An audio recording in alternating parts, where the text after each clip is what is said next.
follow up our series on DC circuit, we'll be looking at maximum power transfer. Maximum power transfer, which is the last theorem on DC circuit. We've been able to look at Kirchhoff's law, Thevenin's law, superposition law, Norton's law, right? Now, we'll be looking at maximum power transfer. What's the concept behind maximum power transfer? First thing first, you need to understand the theoretical explanation, right? You need to understand the theoretical explanation.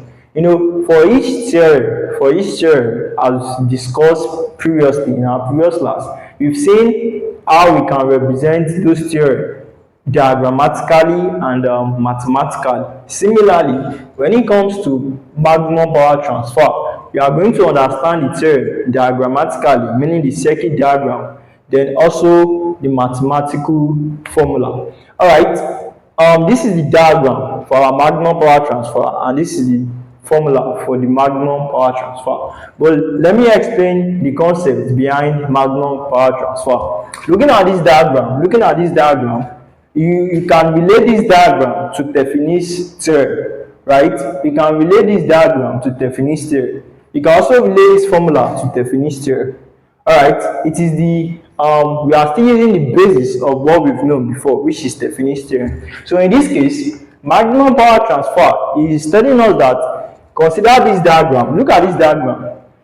I want you to observe this diagram. From this diagram, I'm having a source here. I'm having a source. And I'm having a load resistor. I believe you understood what a load resistor means, right? This is a load resistor and this is a source, right? Now, when we say source, a source has a cell and it also has an internal resistance. A source is having a cell and is also having what? Internal resistance. So let's consider this source. This is a source. This is the cell of this source. And this is the internal resistance of this source. Now, you know, this source, we can obtain the power of this source. We can obtain the power of this source. Mathematically, we know that power mathematically is equals to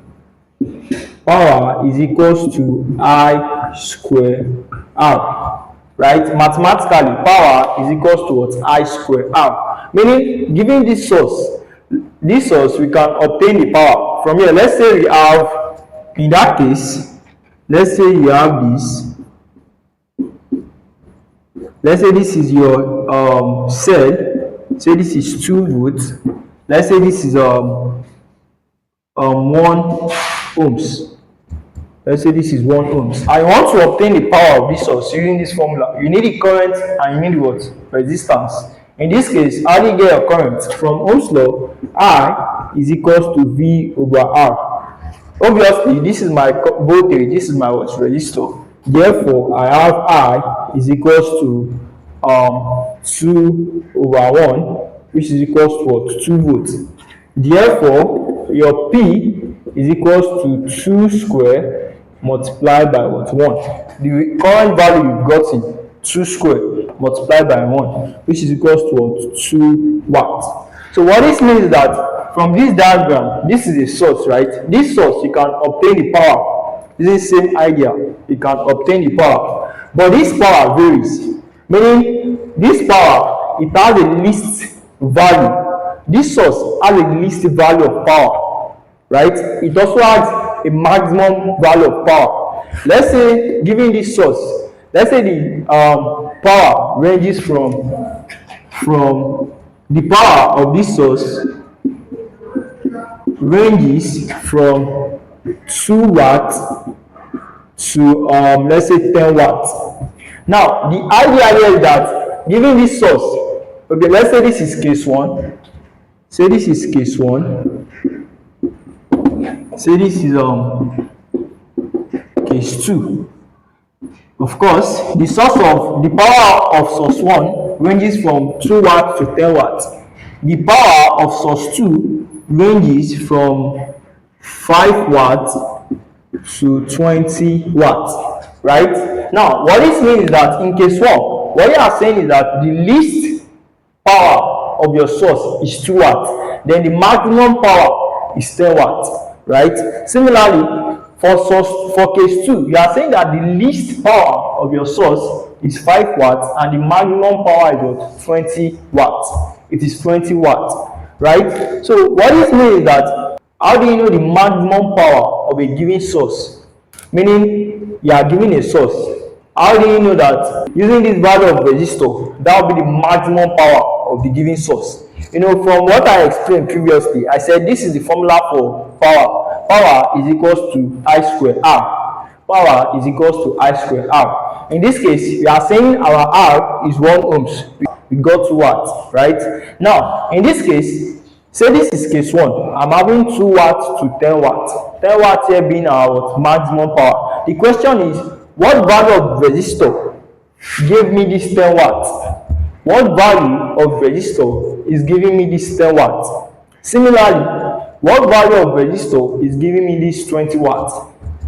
Right? What value of resistor is giving me this 10 watts and what value of resistor is giving me this 20 watts? So the concept behind maximum power transfer is that you want to know the value of resistor that will give you the maximum power of that source.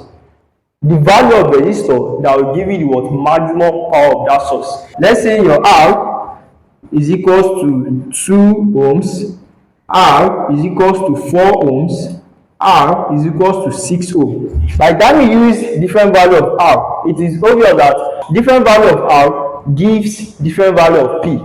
Meaning different value of resistor gives what? Different value of power. So we are now saying that what is the exact value of resistor that will give us the maximum value of power for a particular source? That is the concept of maximum power transfer.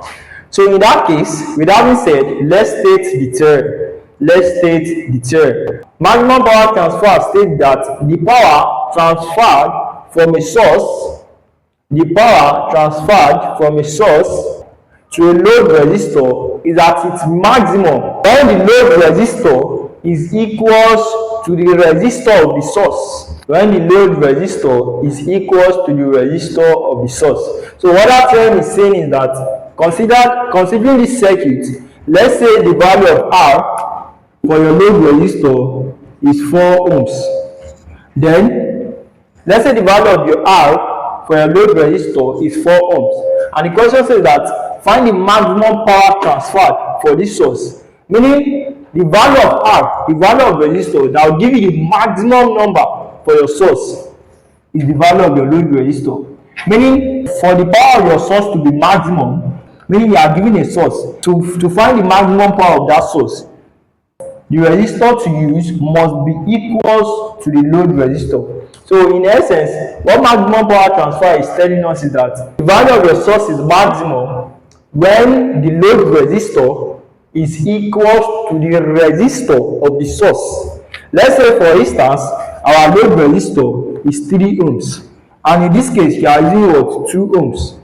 By the time you get a value, the value you will be getting, the value of the power you are going to get, that's not the maximum power of your source.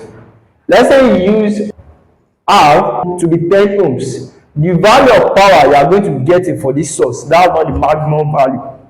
How do you then get the maximum value? You get the maximum value when you use R is equals to what? 3 ohms. So what that means is that, meaning to get the value of the maximum power of any source, the value of the load resistor must be used in place of R of the source.